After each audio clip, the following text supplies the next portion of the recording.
Good afternoon and good evening, everybody. And welcome today to our session on the dialogue on democracy, the politics of the future.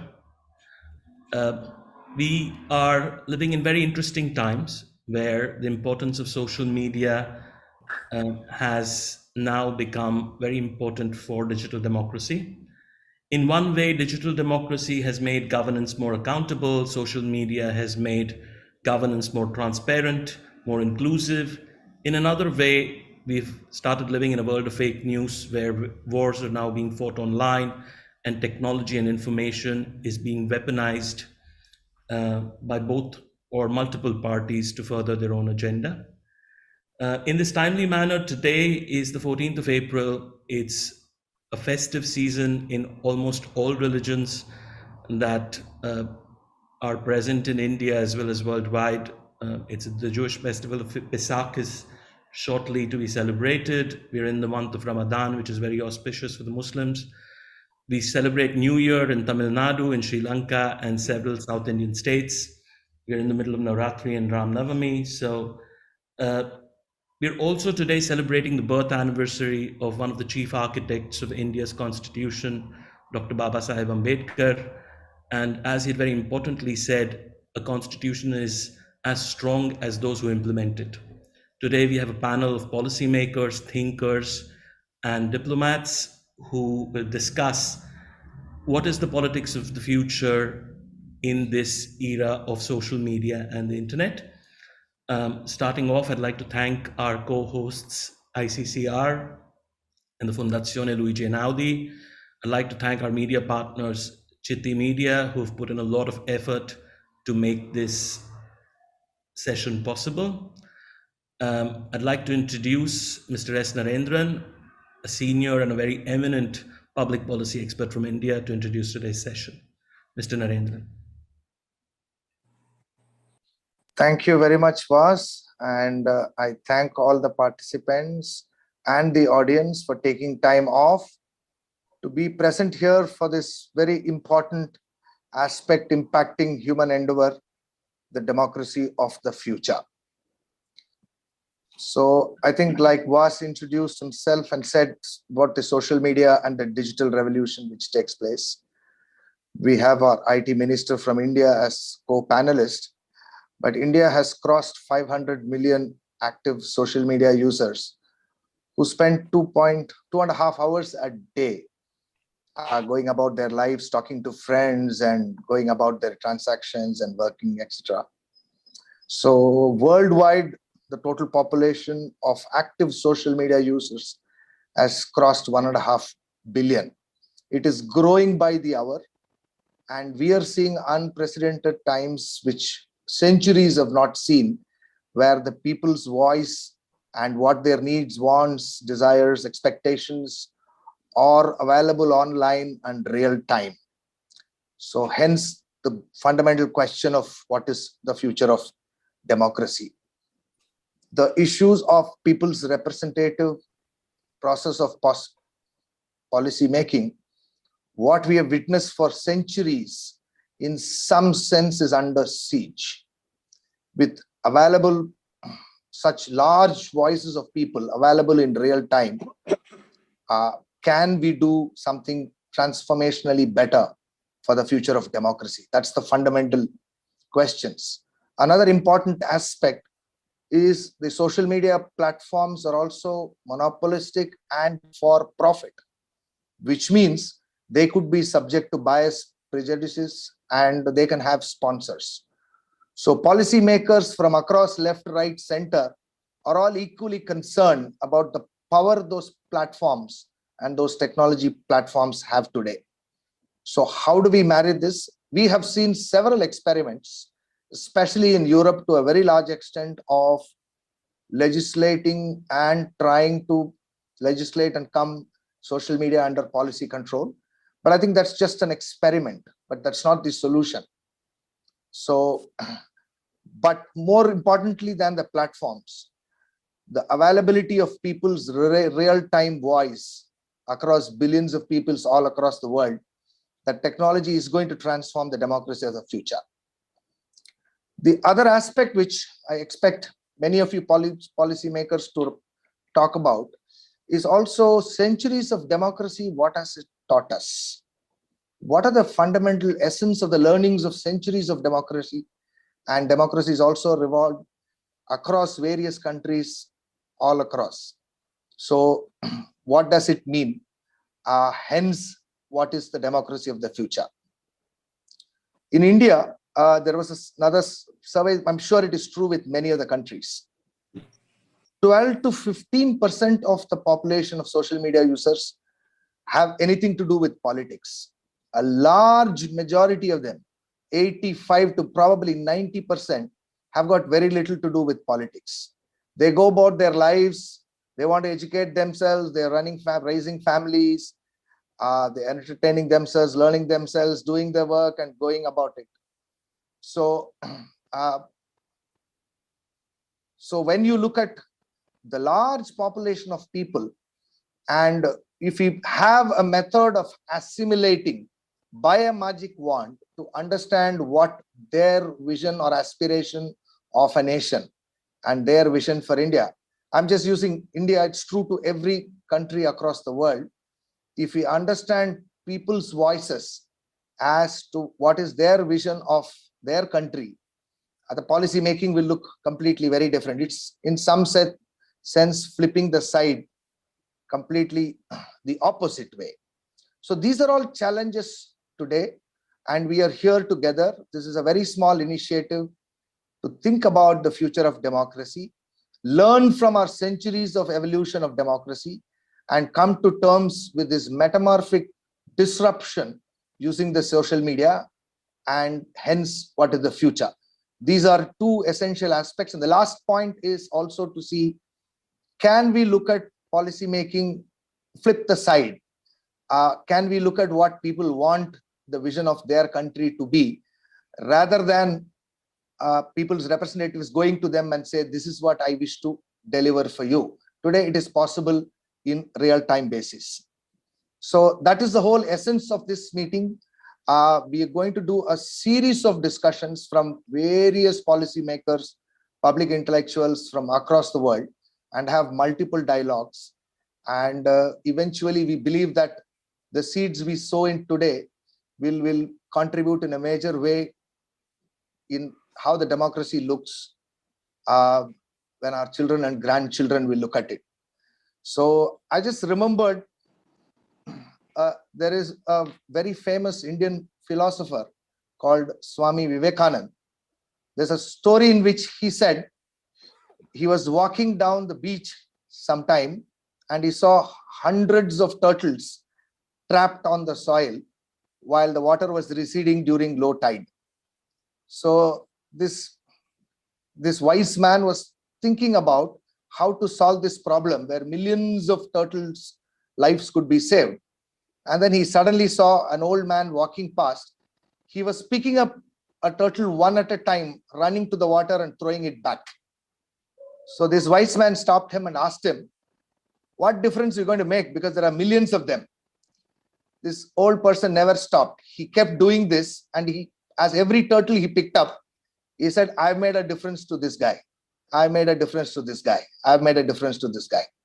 So this initiative is something about that.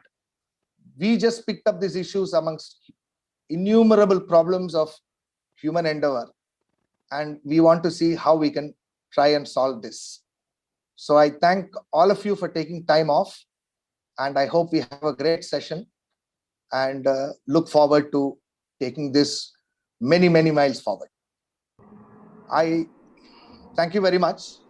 I would like to get Dr. Vinay Sahasrabuddhe's speech.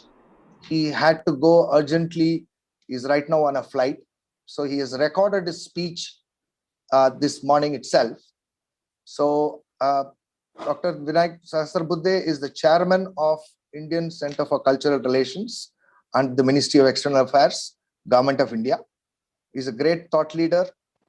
He's been a great student of democracy and policy making.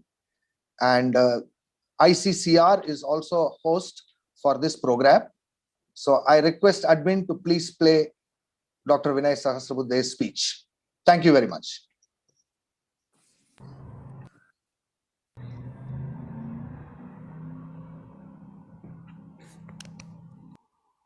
Namaste and greetings to all. Today is 14th of April, which is the birth anniversary of Dr. Baba Saheb Ambedkar, one of the principal architects of India's constitution. And Indian constitution is in a way a manifesto of democracy. In a way, it underscores India's civilizational values, of which democracy is an important ingredient. And not just democracy, but humanity, fraternity, rule of law, liberty, and all these things are a part of India's civilizational values and thereby India's culture. And therefore, democracy is not something which came here in India from somewhere. Democracy is the part of the lifeblood of India.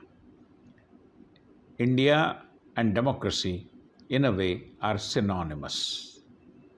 And therefore, when we discuss about the future of democracy and the politics of future, at the outset, let me congratulate Sakshi, the Commonwealth Unit, and all the organizations who have decided to come together to organize this webinar.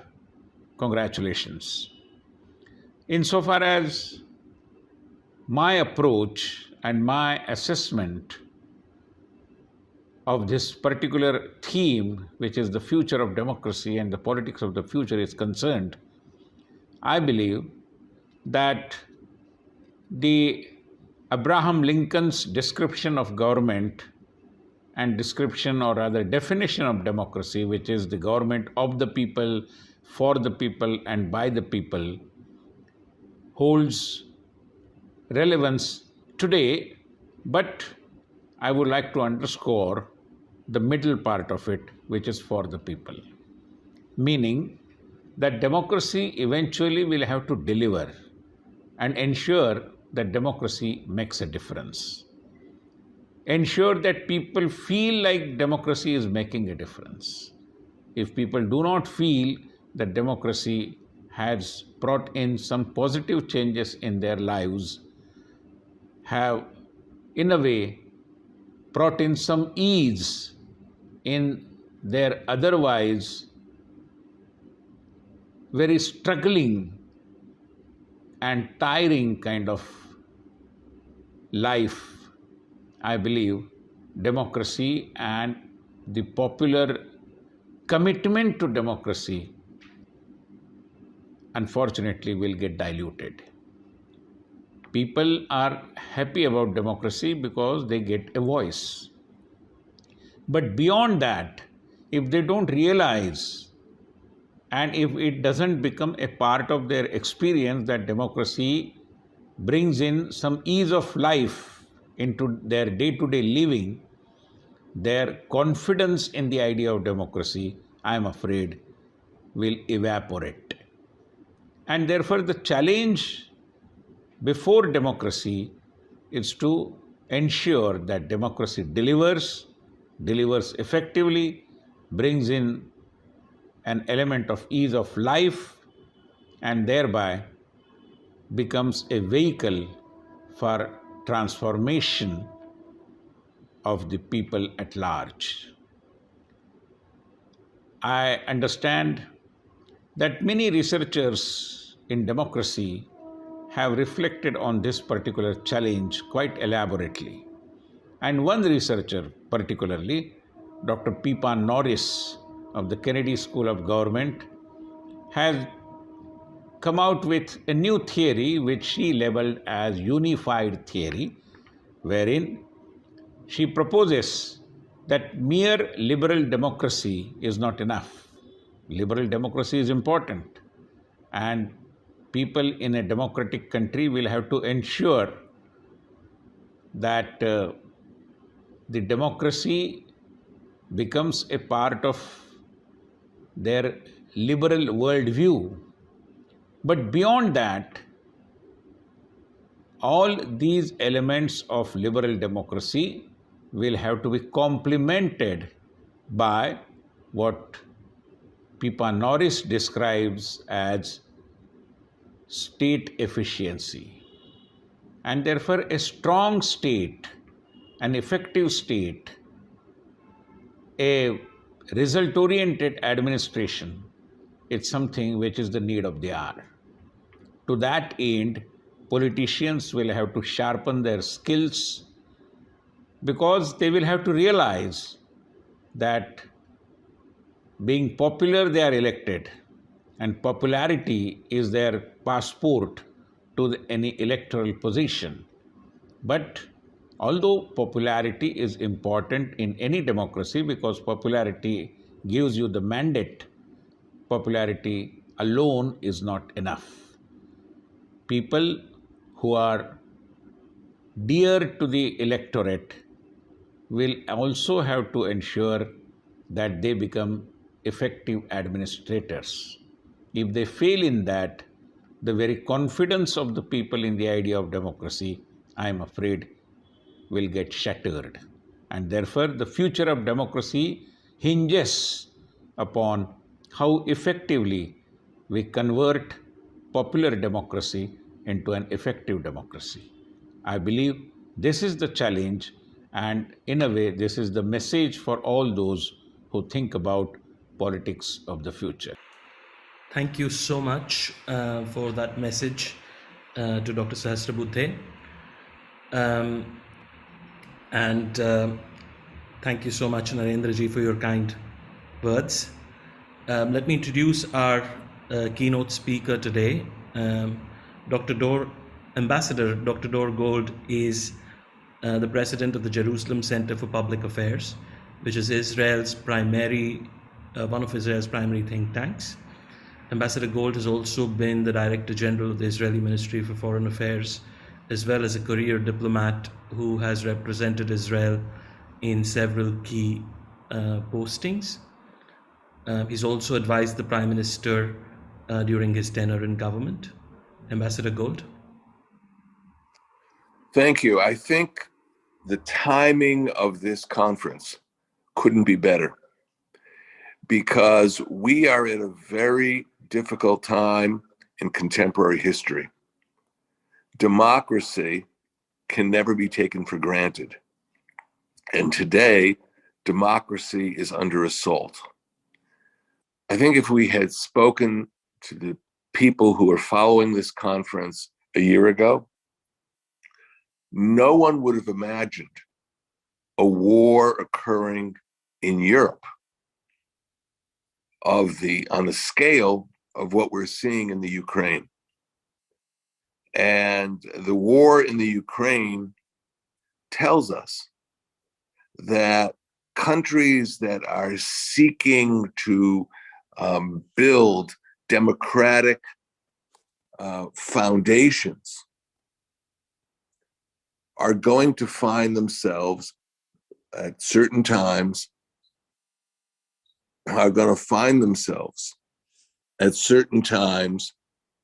under an assault. And they may have to actually defend their democracy, something that we haven't heard of in a long time, but it is occurring today. I don't want to get into the politics of that war between Russia and the Ukraine, but it is a kind of warning sign to all of us that democracies can face even a military assault. And it's something which I think has us all very unnerved. Democracies can create a club of countries, a group of countries that identify with each other. When NATO was formed, 1945, the countries behind it were democratic countries. They had, in each in their own way, fought off the threat of the fascist grouping. They fought Nazi Germany, they fought Italy, and now they were coming together to work together in a united fashion. I think that's what's going to have to happen in the future. We shouldn't forget the lessons of the Second World War. In Israel, we certainly have not. So I believe that democracy is of supreme value, and it's something which we should teach our populations to treasure. And the state of Israel, like India, comes from ancient roots. And those ancient roots give us special appreciation for democracy and for the need to protect democracy. It would be useful if after this conference, and perhaps other conferences that it might generate, we reach an understanding of how the democratic countries can reinforce each other and form a new grouping of countries that ultimately provide for each other's protection, so that democracy is the glue for that grouping of countries in the future. And that is why what we are discussing today is so important. I will turn the floor back to the organizers of the conference, and I thank you for turning to me and bringing in Israel as a partner in this effort. Thank you again. Thank you so much, Ambassador Gold, and thank all the best wishes for Pesach, which you start very soon, along with all the other Indian festivals that are ongoing. So thank you for making the time and joining us today. Now we hear from His Excellency Rajiv Chandrasekhar, who's our dynamic Minister of State for Skill Development and Entrepreneurship at the Government of India. His Excellency Chandrasekhar is a very big thinker when it comes to digital democracy, as well as the architect of any future laws in India on the digital field. So, Chandrasekhar, the floor is yours. So thank you. First of all, let me join the other panelists in thanking you for inviting me to speak this evening, my time, and I'm assuming it is a slightly different time from where most of you are. But thank you, and thank you also for having this conversation. I think this is as Ambassador Gold mentioned, I think this is a conversation that needs to be had, and hopefully not just episodic, but a conversation that is durable and sustained. Look, I don't claim to be a scholar of democracies, but I clearly know that I am a citizen in a very vibrant democracy. I've experienced democracy for almost all of my life. And I completely agree with Ambassador Gold when he says that in today's world, we should not take this democracy for granted. And the corollary of that in some ways is that it's not just enough to wish for a democracy, to get democracy, and democracies that we have today are worth understanding and defending, and understanding, I mean, in the context of what the new threats to our democracy are. I also do agree with Ambassador Gold's proposition that there is a need for a more durable, sustained engagement between democracies of the world. And that this engagement of democracies is again not episodic, not tactical, not based on an event in your backyard, or some geopolitical construct that emerges and sets the sun rises one day and sets the other day. I think this conversation about a sustained alliance, durable alliance of like-minded, like-thinking countries and democracies is an absolute need of the hour in terms of all of the challenges that democracies face. I know you've invited me here to speak about the challenges that technology poses to democracies, and I will restrict my next 3-4 minutes or 5 minutes on that. For countries like India, technology has played a big role in altering the narrative of democracy. And I say this in the context of, for many decades, India was seen as this dysfunctional democracy where money sent from Delhi did not reach the beneficiaries. Famously, in the late 80s, there was a prime minister that His Excellency, the Governor, Arif will remember, said that out of every 100 rupees that goes from New Delhi, only 10 or 15 rupees reach the beneficiary. Then there was this other narrative about this democracies being dysfunctional, which is that we never had tax compliance. Tax revenues in a country like India would never catch up with the requirements of a nation that was or meet its ambitions for development and investment. And the third was that in a lot of ways, democracies, large democracies like India, were unwieldy. Government was far away from citizens, and therefore there was almost embedded in the narrative of democracies the irresponsive or unresponsive governments. If you look at those three aspects that characterize the Indian democracy in particular, and democracies, large democracies in general, for many, many decades, it is technology and the use of technology by Prime Minister Modi, starting from 2014, that has turned that narrative on its head. Governance today, benefits, subsidies go to between the government and a state capital or a central capital to a beneficiary overnight, without any leakage, without any corruption, and an absolute bullet-fired type of a mechanism. The responsiveness of a government today has been completely increased significantly by the way technologies connect government and citizen. And we have today India emerging out of COVID. This is a tremendous piece of data that I'll give you.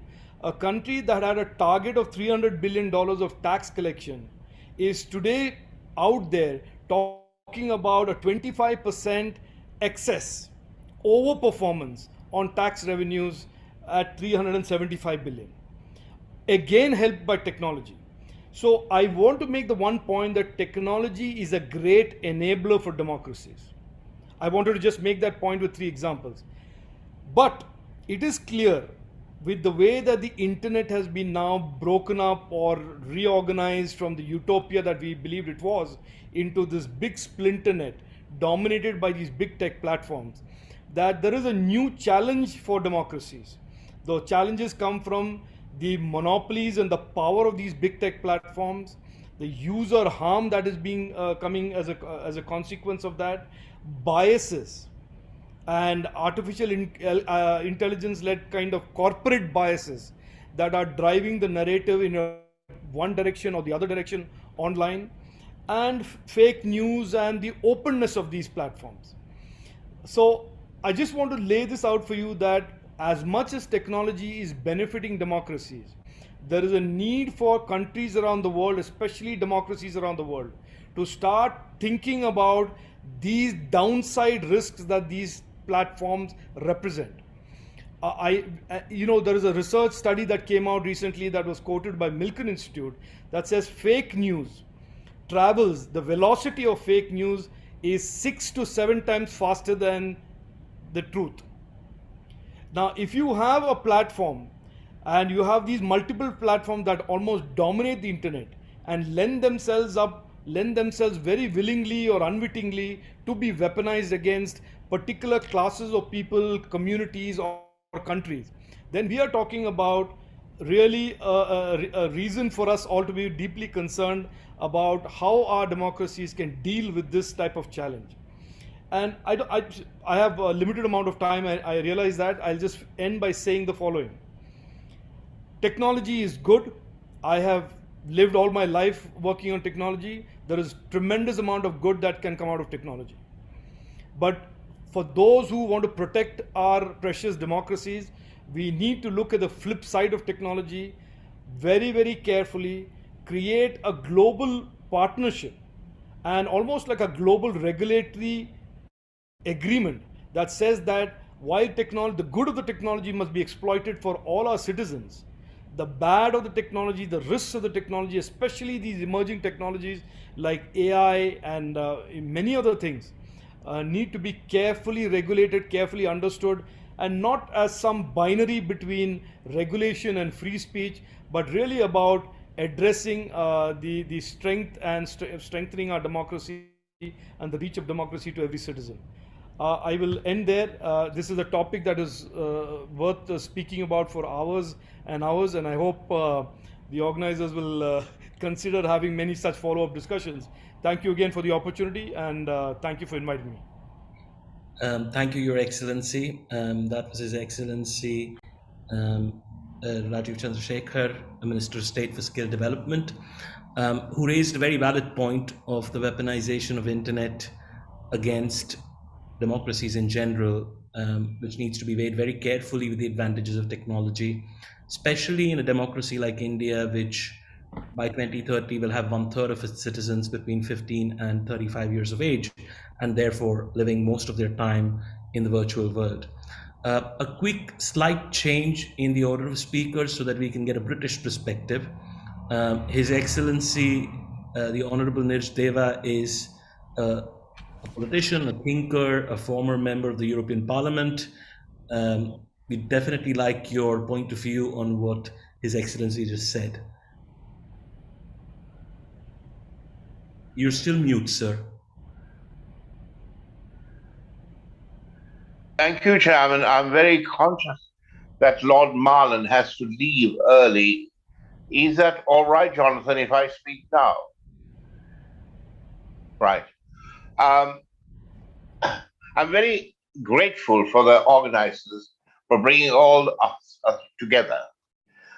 Not as Ambassador Gold said, it is hugely timely that we have created this opportunity to discuss.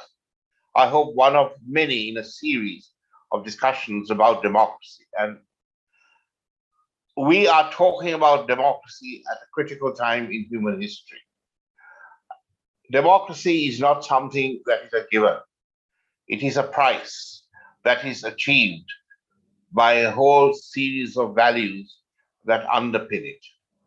And authoritarianism and totalitarianism is a much easier construct that throughout human history, if you look at the period of civilized history, democracy has been alive and present for a fraction of the time when the world, by and large, from the pharaohs to the Babylonians and so on, lived under what is totalitarianism, authoritarianism, or imperialism. Whatever ism it is, it was not democracy. Democracy actually came into being, as we all know, when noisy Greek states and the Indian cultures, as the Honorable Speaker earlier said, all had a say in how one was governing oneself. But the fundamental point, in my view, of where democracy took off like a rocket to the moon was the understanding of a unique moment in our history when the ruler agreed to live by the same laws as his subjects. That moment, which we in England call the Magna Carta, changed the perception of governance forever.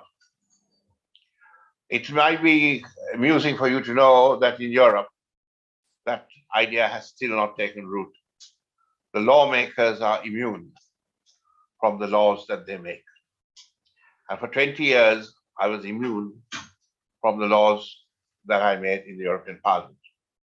I had special immunity to live under a different set of laws. So we need to understand that the value of democracy, it comes from a system of values. And the system of values is underpinned by the rule of law and the fact that the law and the lawmakers are under the same laws as everyone else. Unfortunately, in the developing countries, in many parts of Asia, I know for a fact that the lawmakers can get away with it. They don't get arrested for speeding. They don't get arrested for drunken driving. They don't get arrested for any of some misdemeanor because they are the lawmakers. Whereas in England, we've now had this rather comical situation, which I think is rather comical, of the Prime Minister being fined for having a party in his own house by the police. That is, in effect, the best example of democracy, of the rule of law and the wish of the will of the people being enacted, even if it is the Prime Minister. To protect that is a very important and delicate issue. We see the war in the Ukraine, as I see the war in the Ukraine, as Ambassador Gold saw the war in the Ukraine and sees the war in the Ukraine, as a war between forces of democracy and forces of authoritarianism. And if you look at the world recently more and more, the forces of authoritarianism are entrenching and becoming stronger. And if you look at the map of the world and see which parts of the world are democratic, curiously, the British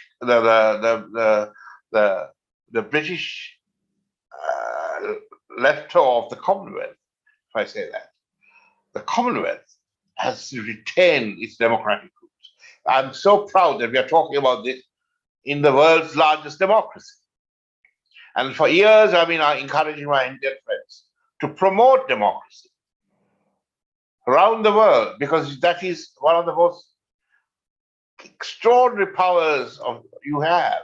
And this conference is the beginning, I hope, of an Indian attempt to promote democratic values and democracy throughout the world in the face of authoritarianism, communism, call it what you like, which imprisons people and entrenches them into a system of order where their own free will is destroyed. But as some of the speakers said today, democracy itself faces extraordinary dangers. I have often thought about this idea of representative democracy, having been elected for over 30 years, where people have elected me to look after their interests in a parliament. Now, this is the Burkean system. The Honorable Minister has been elected, was elected from Karnataka, or an MP is elected from Kerala to go to Delhi and look after their interests for 4 or 5 years, and then come back and be re-elected again or not. But this idea that our electors are incapable of making decisions in that period and leave it all to us to decide what is good for them, I think is now being challenged by social media. And if there's one thing that social media has done, and I realized that as much as recent as 2016, when I found that my electorate knew about the subject I was dealing with in Parliament equally well as I did, because they had access to the internet, social media, commentaries, and so on. So to treat our electors as people who just trust us to do the best for them, I think that is for the birds. Our electors know equally well what is best for them every day. And the question is, how we then tie them up into that decision-making process without going into what the Swiss have, a perpetual referendum. It may be that there will come a time when members of parliament are not necessary, because the electorate can decide which laws to pass through referendum, because they are totally exposed to social media and information. I don't know, and I'm not encouraging that idea at all, because it can be very dangerous, and certain things can come which are not expected. But there is certainly a growing gap between this notion that you elect me for 5 years and I'll do my best for you idea. That's not on anymore. It needs much more coherent consolidation and intercommunication between the elector and the representative. How we do that requires a certain amount of technological challenge. The minister, His Excellency, the minister raised another interesting point about artificial intelligence. With AI and blockchains, the ability to create transparency and then make decisions automatically without people being involved becomes extremely dangerous. And therefore, decisions will be made automatically without even the responsible officials knowing what's going on. And then there will be backlashes because there's no accountability as to why those decisions were made. Finally, I just want to leave a thought behind. Ambassador Gould talked about a new group. I think the time is absolutely right to create a grouping of democracies. Assembly of democracies, whatever we want to call it. And within it, I would like to posit the Commonwealth as a major player, because by and large, the Commonwealth of 54 countries are all democracies. In different shades, certainly. If you have rankings, there are some that are performing very well, and that leads to the view that was expressed earlier about governance.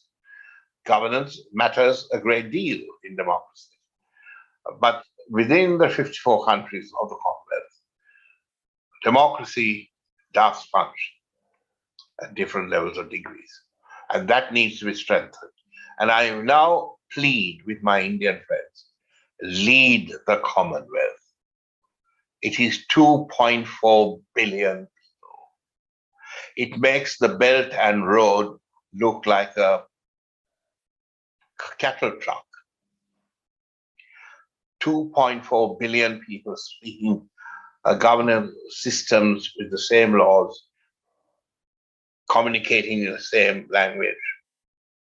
It's there. Pick it up and run with it. And finally, a note of warning. Our young people are leaving our world and starting to live in something called the metaverse. They're creating an imaginary world with imaginary buildings, imaginary streets, imaginary everything. And they're putting this thing on their heads, and they're going to spend a lot of time in this new world. The other day, someone rang me and said, would I like to buy a billboard on the metaverse to advertise my product? And I said, what? They're selling billboards in the metaverse. And they wanted to know whether I would want to have Commonwealth Union publication advertised in the metaverse. I just was totally speechless. But that's where the world is moving to. So, gentlemen, ladies who are listening to this, thank you for this opportunity to express my views. Thank you very much, Honorable Deva, and your suggestions are well taken by, I hope they're well taken by the decision makers of the world's largest democracy. I would request, if it's not a problem for Governor Khan, Lord Marland needs to leave a little earlier due to some personal commitments. Would it be okay, sir, if I let Lord Marland speak first before you? No problem. No problem. Thank you so much, Governor. Thank you for understanding. I'd like to introduce our next speaker, Baron Jonathan Marland, the chairman of the Commonwealth Enterprise and Investment Council. Baron Marland. Well, thank you. And what a fascinating and apposite event this is. It couldn't come at a more critical time. Of course, to many, and this is nothing of what I say, by the way, is a criticism, it's an observation for all of us. To many, democracy is already dying. If you look around the world, people feel they've been badly led. We've lurched from crisis to crisis. The recent crisis, of course, was COVID. The crisis before that was the financial crisis. We have massive future crises, and there seemingly has been rather a lack of leadership, if you talk across the world, as I do frequently. Democracy has forced governments into short-term decisions because they stand for election every 4 or 5 years and cannot make long-term decisions because they have put themselves to the electorate. And we're going to see this in the energy crisis that's about to happen, where short-term decisions have been made where they need in energy to be long-term. We've also failed to act as a democratic group of nations. We've allowed to sleep on our watch as China has inexorably developed, as Nirj Deva said, the One Belt, One Road program, has put massive investments in a lot of countries throughout the world, strategic positions, and we have not created funding that has challenged the Chinese endeavor. And to many, democracy has become a talking shop rather than a doing shop, if you'll excuse that language. So I think democracy is under great challenge before Ukraine. And Ukraine now has shaken it to the rafters. And the fallout will be very interesting to watch. I think nations believed that Russia would roll into Ukraine, that Ukraine would fall very quickly, but to everyone's surprise, perhaps not to the Ukrainians, they have fought like tigers and have repelled in some cases the Russian initiative and have demanded of the West and democratic nations support. And this support has been mixed for various self-interest reasons. And as I say, this is not a criticism, it is an observation. Countries do things for different reasons. But there has not clearly been a universal alignment in support of Ukraine. As we have seen, Britain, the United States, and France to a certain extent, and a number of European countries have been very vehement in their support, as have Australia, New Zealand, etc., Canada. But Germany has been slow to turn off the taps of its gas pipelines and its dependency on Russia for its energy. Clearly, Brazil, India, South Africa, Pakistan, and a number of other countries have decided that they're not going to, that they're going to remain at best neutral, but in some ways more positive towards the Russian movement. And of course, China has continued its support of Russia. So I think this is a critical time. And at the end of it, we will almost certainly ask ourselves the questions is, what is the point of G7? What is the point of G20? What is the point of the United Nations? What is the point of the Commonwealth? And what is the point of democracy if, when democracy is trying to be overrun by an undemocratic nation, if we don't align to support it and uphold the democracy, the democratic principles, where does this world go? And it therefore begs the question is, who is going to uphold the rule of law and the rule of global law? Who is going to be the world's police force, which to date America have tended to be with the support of most democratic countries? And what is going to be the order that forms as a result of it? And of course, India plays a very, very pivotal role in this. It is the second most populated nation in the world. It is an innovative, entrepreneurial country, which is a democratic nation, but is going to have to come, as Mr. Deva said, to the forefront of some of these institutions and show real leadership if democracy is going to survive, and is going to have to support the democratic ideal in a more positive way than perhaps people may think. And as I say, this is not a criticism, this is just what people are thinking throughout the world. I personally do not have any argument with India, please, if you thought I did. So with that, and his rather hard-hitting words, I'm afraid the clock has ticked to a point where you can't throw hand grenades at me if I leave the room. But thank you so much for inviting me. It's been a really terrific to hear such erudite people speaking on this subject. And I'm sorry to perhaps be less erudite than them, but nonetheless state a case. Thank you, Lord Martin, and thank you for going straight to the point. Proves that you are a successful business person as well as a politician. So thank you for making the time, sir, and thank you for joining us today. I'd now like to call upon arguably one of India's senior most policymakers and well-known politicians, who currently is the governor of the state of Kerala, which is India's most literate state, so therefore probably the state which uses the most internet.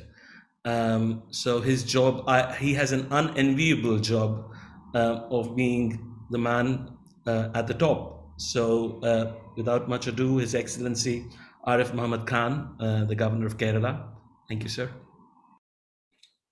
Thank you very much.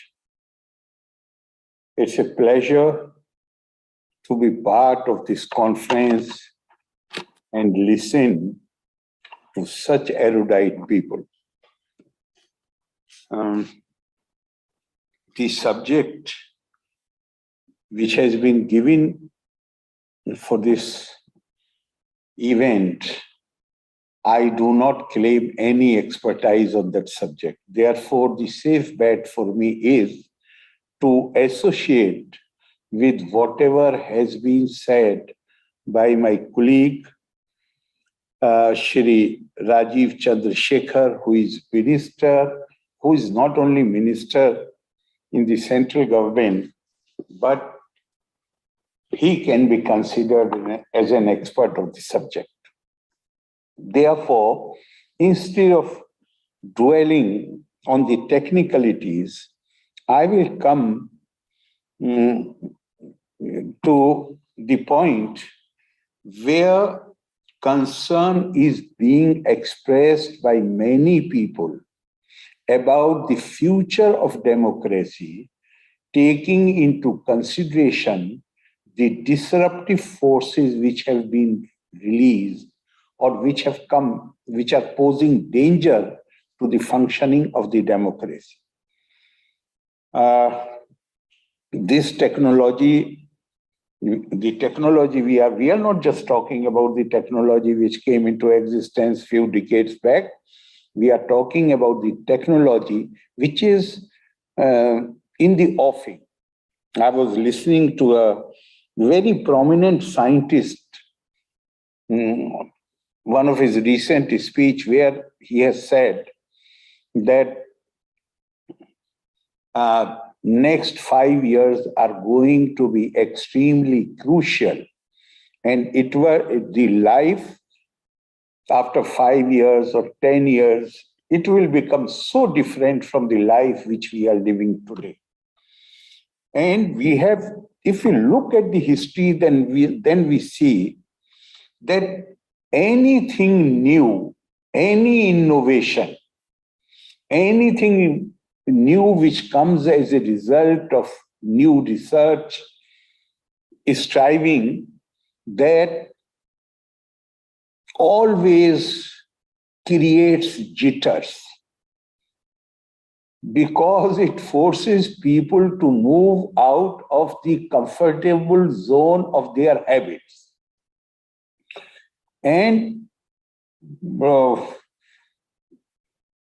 the idea that anything new that comes will necessarily kill something else is an old idea, and has caused a lot of consternation to many generations in the past who came to face with new ideas and innovations.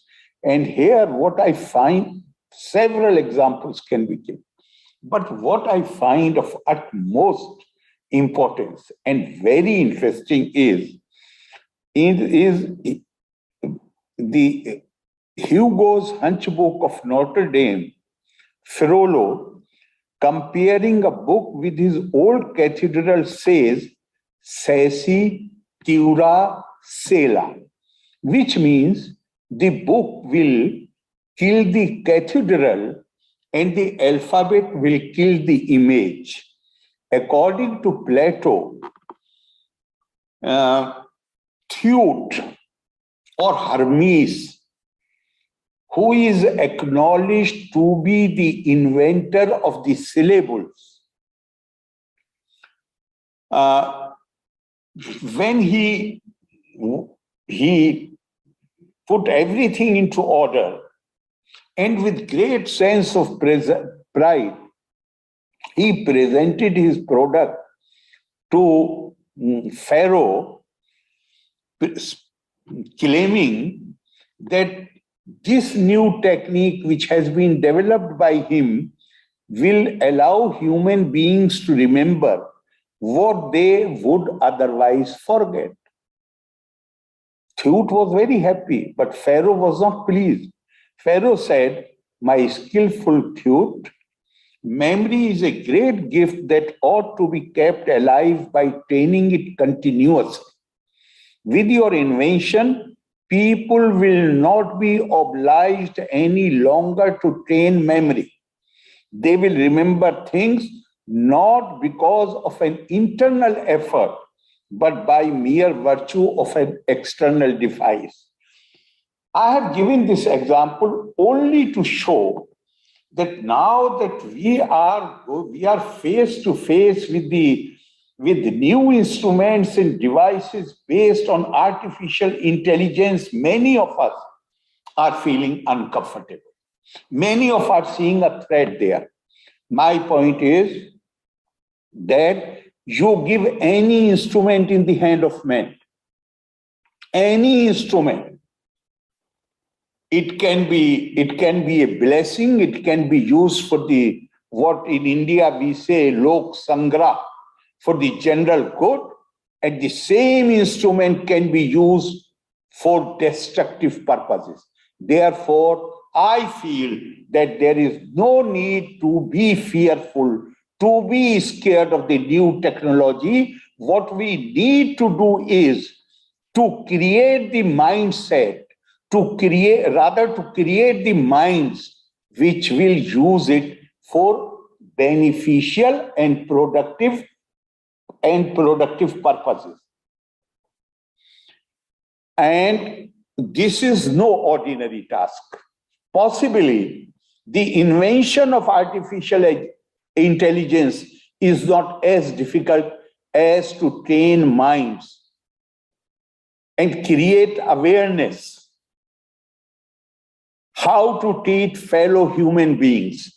And here I would like to quote what Gurudev Rabindranath Tagore in May 1926, while accepting the Nobel Peace Prize, he invoked two lines from Upanishad, an Upanishadic idea, to show, or rather to convey, the kind of world that he wants to see, the kind of world order.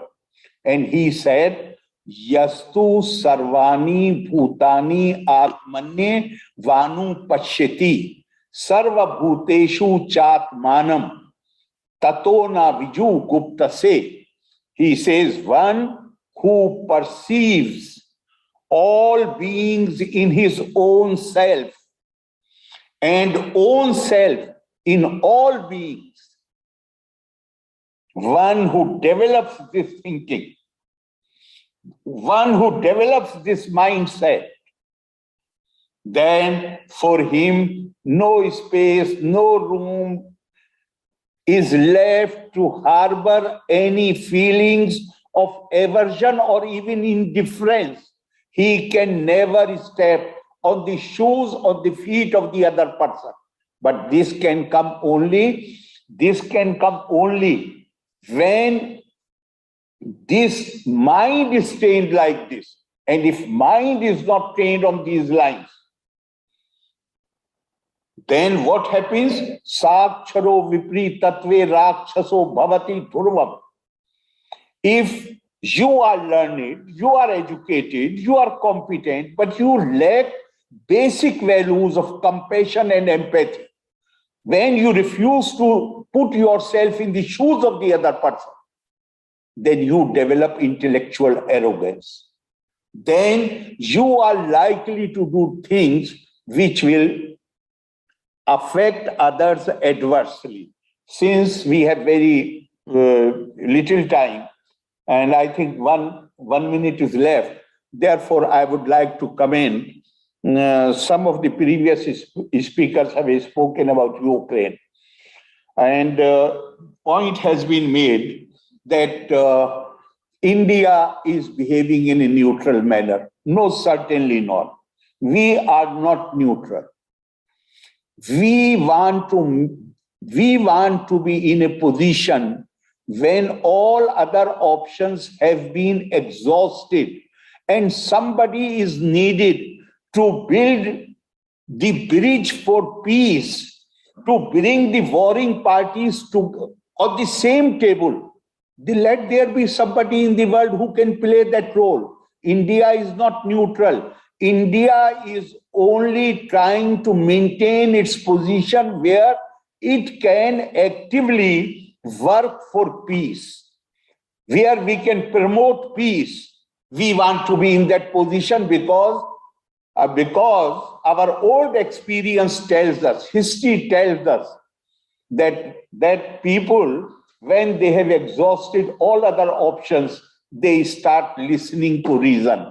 They start working on logical and rational lines. So we are only trying to maintain that position where we can play that role, hopefully sometime very near in future. And thank you very much for giving me this opportunity to share my ideas with others. Thank you very much. Thank you so much, Governor Sahab. You have underlined the spirit of the Indian Constitution. You have underlined Vasudhaiva Kutumbakam. Thank you so much. Your words of wisdom, I'm sure, are come from your vast experience, but I think it was absolutely needed as a part of today's discussion. So thank you. Our next speaker is a member of Parliament, a member of Rajya Sabha from India. I would ask the Honorable Sasmit Patra to say a few words. Thank you, Honorable Excellency. Namaskar. Namaskar to everyone. I have 5 minutes and I'll try to be as brief as possible. And firstly, thank you so much for inviting me to this extremely important and extremely interesting talk and conference this evening. Today, in fact, when we are sitting together, happens to be the birth anniversary of Baba Saheb Ambedkar, the architect of India's constitution. And I just wanted to start by just borrowing the first 3 words of the Indian Constitution and the preamble of the Indian Constitution, which says, "We the people." These are 3 words. We the people give to ourselves. So if we talk about democracy and we are talking about the future of democracy, it starts with people, it ends with people. And the Indian Constitution and its preamble itself has been given by we the people to ourselves. So that's the first part about democracy, people. The second part of the preamble, and I just want to borrow 4 pillars. The first pillar, justice. Second pillar, liberty. Third pillar, equality. Fourth pillar, fraternity. And I believe if any democracy wants to test its democracy as a litmus test, it must look at these 4 pillars and see how far they are serving, they are ensuring to their citizens. If they are unable to ensure, they are less of a democracy. If they are able to ensure, they're more of a democracy. So these litmus test has already been provided for in the Indian Constitution, and that truly resembles where Indian democracy is today. I was just listening to the speakers, and of course, after His Excellency, Honorable Governor has already made the point on India's position relating to the issue about Ukraine, I would like to also mention about another aspect about how Indian democracy has matured and how a mature democracy deals with the global world.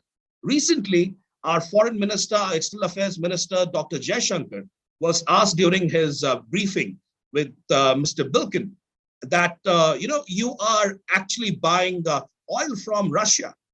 The answer was so matured, and that only comes from a mature democracy, when the foreign minister said, what we buy in a month, Europe does in an afternoon.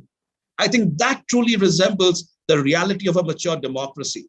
We are assertive, we are clear, we know where we are going, and we're not shy about talking about democratic values.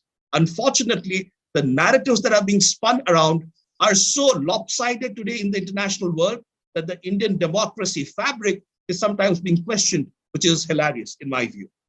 I do not come from the Bharatiya Janata Party, which happens to be the ruling party of the government. I happen to be from an opposition party, the Biju Janata Dal.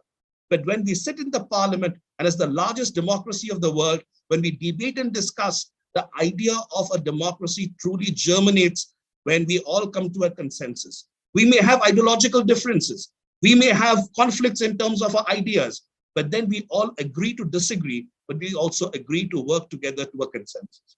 That truly is the spirit of democracy. That truly is the spirit of India. And I will just conclude by talking about one last aspect where, my senior colleague and elder brother, Shri Rajiv Chandrasekhar ji also spoke about the need to create more areas and avenues and platforms of engagement. And there is one such platform, which is the Inter-Parliamentary Union. It is a platform of more than 180 parliaments across the world. India is one of the leading partners. I'm a member of one of their committees, and from the parliament have been privileged to attend quite a few conferences. I believe Inter-Parliamentary Union, when it represents all the parliaments, and the parliaments itself represents democracy, we should strengthen Inter-Parliamentary Union, and should also create such parliamentary unions within the Southeast Asia, the South Asia, and different other zones that we want to. Discussion, debate, dialogue will only lead to greater democracy. Thank you so much. Thank you, sir, Patraji, and it's Panasankranti in your native Orissa, so greetings from all of us. Thank you for making the time on this auspicious day to join us and share your thoughts with us. Thank you so much, sir.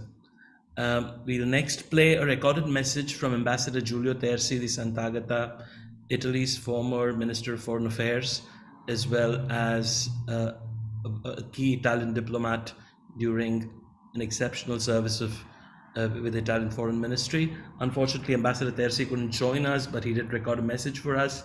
If you could please play the message. Thank you.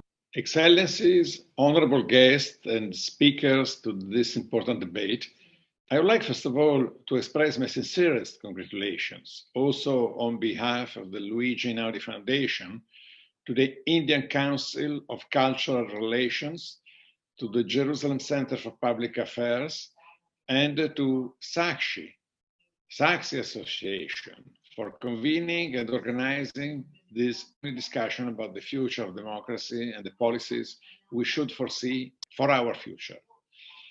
Being a member of a think tank deeply engaged in safeguarding human rights, liberty, and freedom, through the promotion of the rule of law and of liberal democracy, the Luigi Einaudi Foundation, you may not be surprised if my brief observations will focus on freedom.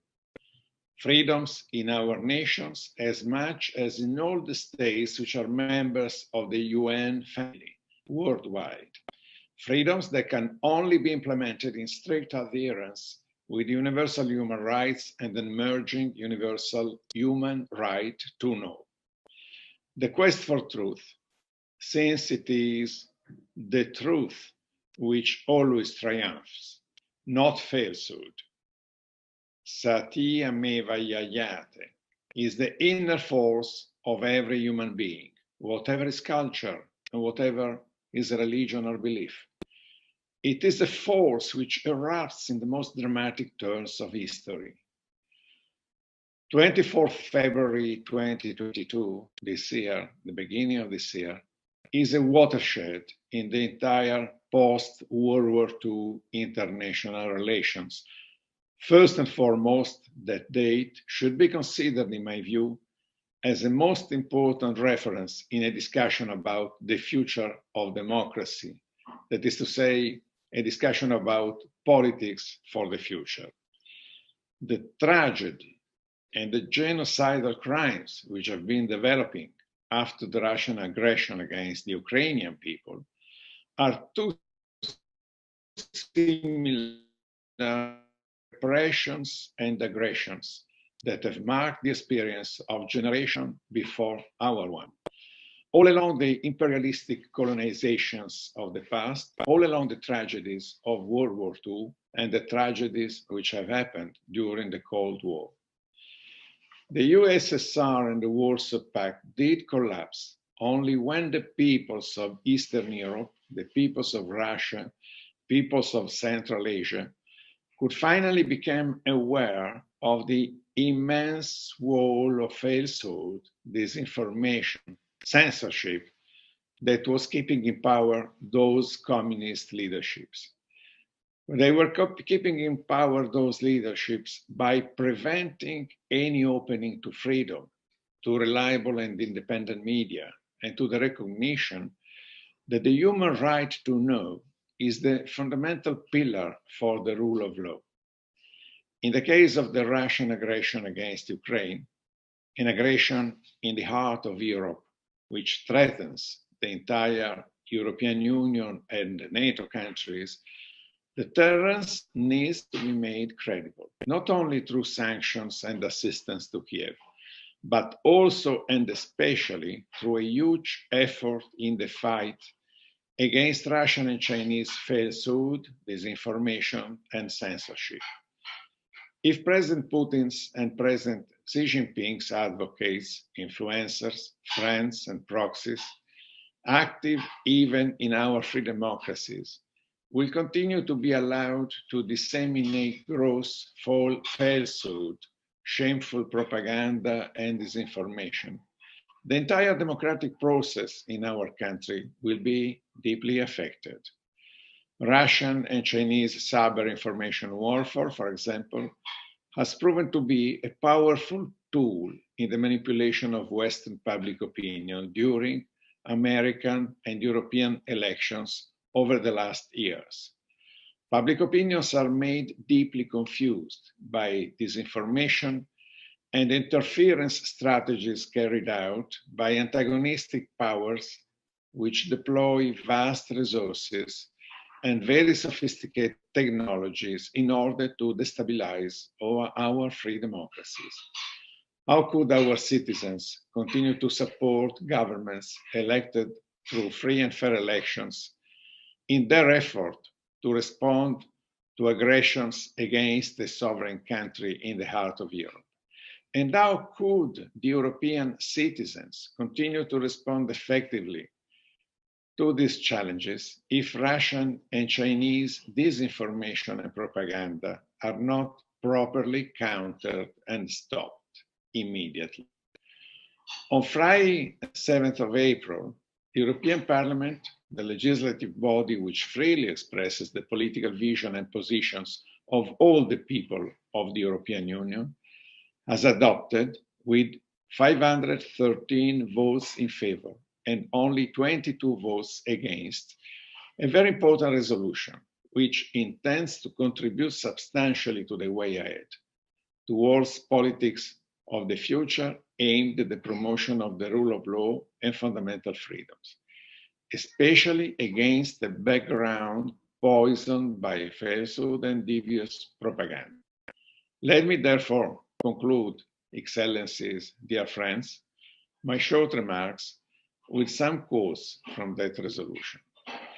Some selected chapter of this very important and widely encompassing framework of decisions by the European Parliament, which have now been presented to the Commission and to the European Council. The first concept which has to be underlined in the resolution, I believe, is the condemnation in the strongest possible terms of the Russian Federation war of aggression against Ukraine. The second is the fact that the resolution and the European Parliament, through this resolution, underlines that the military aggression and invasion constitutes a serious violation of international law and many treaties and conventions in the system of the United Nations.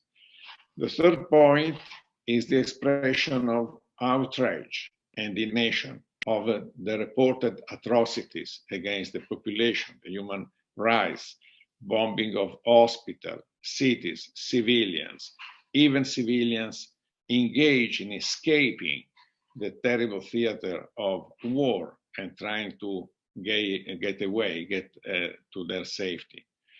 The third point reiterates that deliveries of weapons, I think it is very much a discussed and debated topic, but it has to be remembered as one important topic contained in the decision of the European Parliament.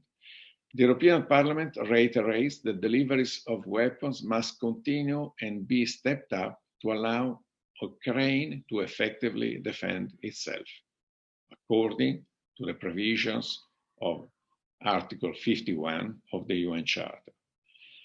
And the last point, the Parliament calls on the Council, on the European Council, to impose further sanctions on public figures who are spreading aggressive propaganda in Russia in support of the Russian aggression against Ukraine.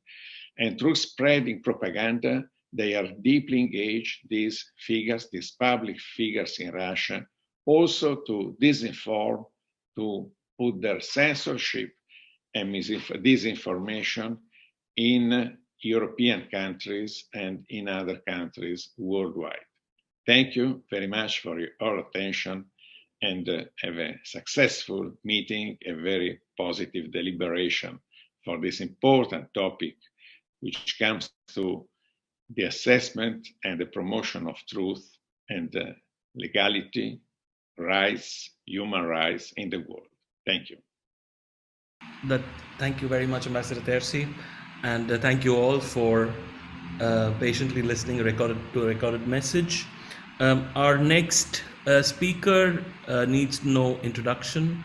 Pandit Sharma is a British Indian leader, as well as a scholar and a very learned man, and a scholar of Indic subjects. Panditji, namaskar. Thank you for making the time for us, and the floor is yours. Pranamji, namaskar, and Om Gurubhyo Namaha. Thank you first to Sakshi for convening this gathering, and also for Chitti Media to take the responsibility of providing the infrastructure to disseminate and broadcast this particular talk. It's vitally important.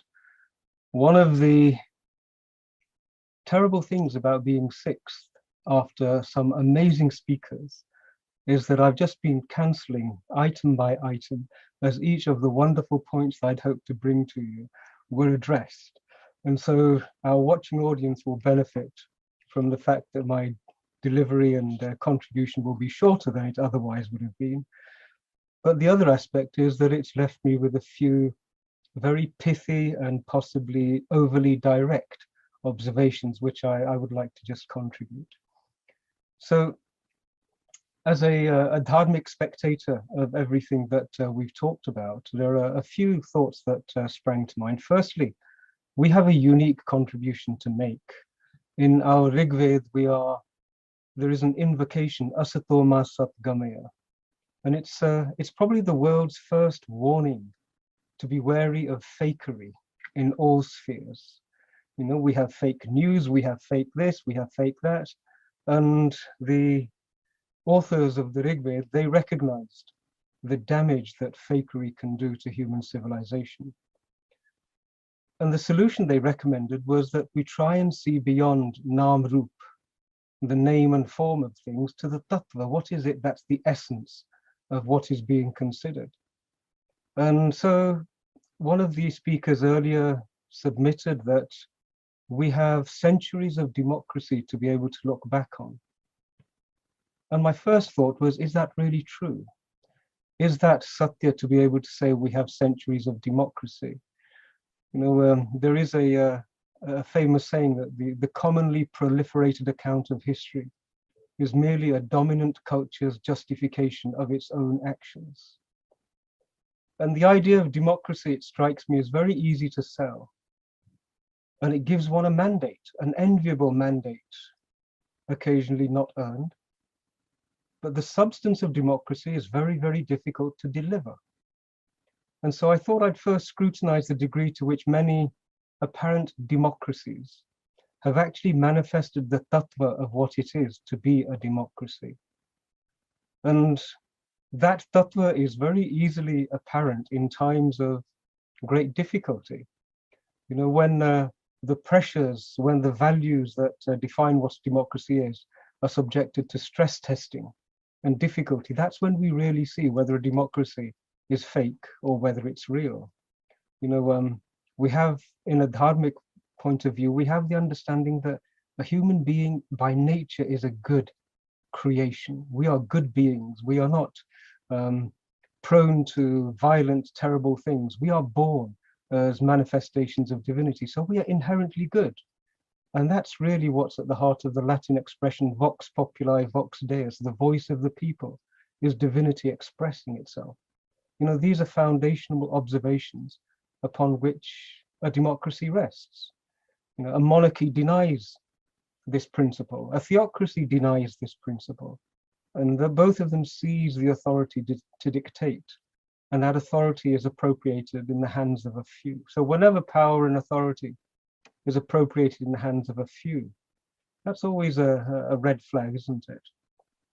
A monarchy is a form of enslavement. A theocracy is a form of enslavement, both desiring to control the common man. And Solzhenitsyn, I think it was, who said unlimited power in the hands of limited people always leads to cruelty. We have just seen in Canada how quickly the will of the people seemed to evaporate overnight. Bank accounts being forcibly closed, freedom to be able to express protest suddenly being extinguished by the state. And yet Canada has always projected itself as a beacon of democracy. We have seen in the United Kingdom similar draconian developments. I remember protesting against the war against Iraq. The people marched in their millions to challenge the decision makers who said, no, we must go to war. And Sir Tony Blair, has now been rewarded with a knighthood for his services to the crown.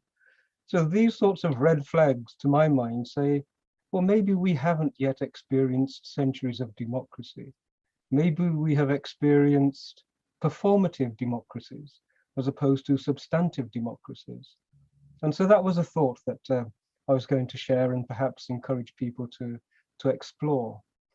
Freedom of speech, freedom of thought, and the dharmic contribution, which is freedom from fear. And nobody fears Hindus, nobody fears the indigenous people of Bharat. You know, that's why we've been so welcoming to everybody. But that gift, freedom of fear, freedom of thought, and freedom of speech, they are contributions that we as representatives of the First Nations have yet to contribute in a manner that it was acceptable to the Eurocentric world. You know, in Bharat, this notion that each of us is divine is an incredibly trusting notion, isn't it? It's a notion which says, don't confine people, don't corral people, don't shepherd people, don't direct forcibly the activities that human beings are going to engage in. Allow humanity to evolve in the manner in which we're programmed to do, and that's sufficient. And when I look at the current dispensation in Bharat, I'm often I'm sent messages saying, this is terrible, this isn't being done, that's not being done, the government should do this, the government should do that. And I always feel that from one point of view, what the government is doing is holding the space so that the people of Bharat can become more democratically engaged, so that they can contribute their will in how they wish their communities and their society to function. And we're seeing the fruits of that holding of empty space beginning to manifest. The manner in which people across the globe are seizing the gifts of technology to be able to assert their desires, to contribute their voice, is extraordinary. And Chitti Media, I recall its birth in Bharat with the support of the government of India. It's an event we held many years ago. It was a group of volunteers wanting to be able to have their voice heard. They seized technology, and now they've become a significant influencer. So from that point of view, the increasing engagement of the people in democratic policy making, I don't think it's ever been as great as it is now. And it's being it's being facilitated with a great deal of support and encouragement. That's a wonderful development. But equally, I can see that an increasingly engaged democratic population would be perceived as a threat to fake democracies. Fake democracies, perhaps monarchies and theocracies, which are masquerading as fake democracies, they would struggle to be able to accommodate an incredibly well-engaged democratic population. This is a thought that might be worth considering. But this notion of technology being released into the hands of the great unwashed, I think that strikes fear into the heart of many people. And there are some caveats that really a dharmic perspective could offer guidance on. You know, in this world of duality, where there's artificial intelligence, there's also artificial stupidity. We have the capacity to enshrine the most irrational judgment making facility into silicon, and that's a worry. You know, recently we have seen what I would term digital colonialism, digital oppression. In the past, humanity's freedom of movement was confined by barbed wire and fences. We have just seen the use of these vaccine passports to digitally confine the freedom of people to move. That's a digital concentration camp. I've recently received a specification of a programmable digital currency, where the transactions that the currency could be used to engage in are themselves programmable. So you could decide, or whoever is controlling that element could decide what that population could and could not buy. It's being presented as a wonderful thing that a parent could actually give their child some funds, and the funds themselves would deny the child the opportunity to buy sweets. Now, isn't that a lovely way of projecting a transactional oppression, shall we say? So these are also happening, and it's the populations, I think, who are now saying, no, we're not happy with this. There is one last concluding thought I'd share, which does concern me, and that is the Eurocentric nature of these conversations. Eurocentricism is a denial of diversity, and it's a denial of global democracy. You know, from outside of the European sphere, we can stand and say we have witnessed Eurocentric wars plunge humanity into darkness, darkness which takes decades to recover from. And we're witnessing that rush to engage in yet another Eurocentric war with the same battle drums being beaten, the same non-democratic decisions being made. And I think, bearing that in mind, the position that Bharat has taken in saying, no, we will not dance to the drum beats of war that are being beaten. We will approach this from the point of view of a genuine diversity of opinion. And that's a contribution towards a global democratic voice. So all of those things taken into consideration, I'm actually very positive.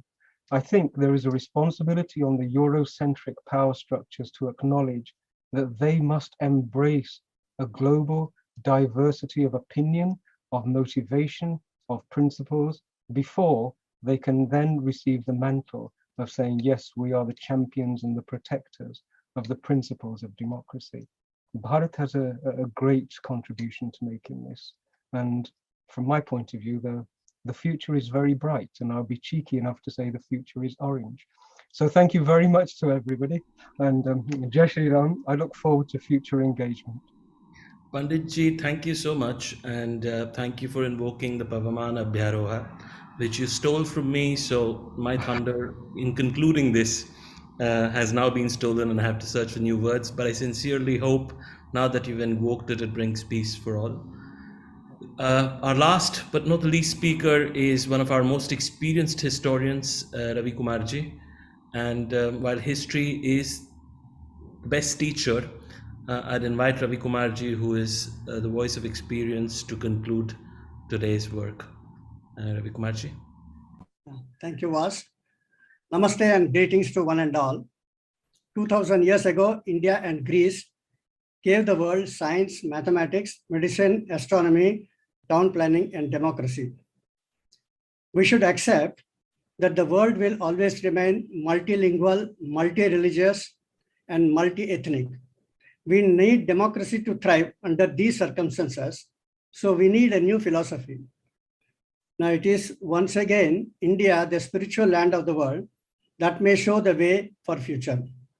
India is one of the most pluralistic countries in the world. It has more than 22 national languages and more than 600 dialects. We have people from almost all religions of the world living peacefully and working together. Hence, Indian democracy has a lesson for the world. Democracy today is facing fresh challenges from modern digital technology. We are living in a new world order shaped by technology and social media. Facebook, Twitter, YouTube, and Instagram are defining the way we think. 4.5 billion people use social media worldwide. It is world's largest community. Websites and applications have disrupted all areas of our lives, including democracy. Technology may not address ethics and the purpose of life. Knowledge and science without love, compassion, and empathy can destroy democracy. Social media platforms are monopolistic, as Narendran said, monopolistic in nature and are made for profit. They bias and prejudice our thoughts and actions. So social media have great potential to conduct instant referendum on policy matters. All these go against the spirit of democracy, where discussions are more important. Man has capacity for justice, but also has inclinations for injustice. And in democracy, ignorance of one voter can impair the security of one and all. Hence, we need more and more dialogues on democracy. Every country has done some experiments on democracy. We should take the best of all the countries so that we have answers to all the questions that are now coming up. There's one more threat for democracy. 92% of world's currency transactions are done digitally. Only 8% are done in the physical cash. This means that wealth of the world of over $109 trillion is kept online digitally. Very soon we may see web-based voting to elect our representatives. All these changes call for serious discussions to secure lasting freedom, peace, happiness of mankind. We in Pride of India believe that the world is one big family where service is joy. Pride of India is an initiative to take these dialogues forward. I congratulate all the organizers, especially Vas, Narendran, for initiating a dialogue on the most volatile subject undergoing disruptions. Thank you very much. Thank you, Raviji, and thank you for your support and your guidance. Before I conclude, I'd first of all like to wish everyone who's celebrating a festival today, the Indian Republic, which remembers Baba Saheb Ambedkar today on his birth anniversary. He was a man who believed in the power of the people and left us with a legacy that we are truly proud of. I'd like to wish everyone in Israel and the Jewish world for Pesach, everyone from the Muslim and Islamic world for Ramadan, for almost half of India, including Orissa, Tamil Nadu. Some of us have celebrated our New Year 3 weeks ago. My family hails from Karnataka. I was born in Mumbai, so some of us celebrated it 3 weeks ago. Some of us are celebrating it today. So happy New Year to all of you. And I do hope that this new year ahead, according to our Sanskritic pattern, it's supposed to be Shubhakrit this year. So whatever happens this year, we hope for all humanity is auspicious and brings us peace. Thank you very much. And have a great evening, and thank you for joining us today. Thank you.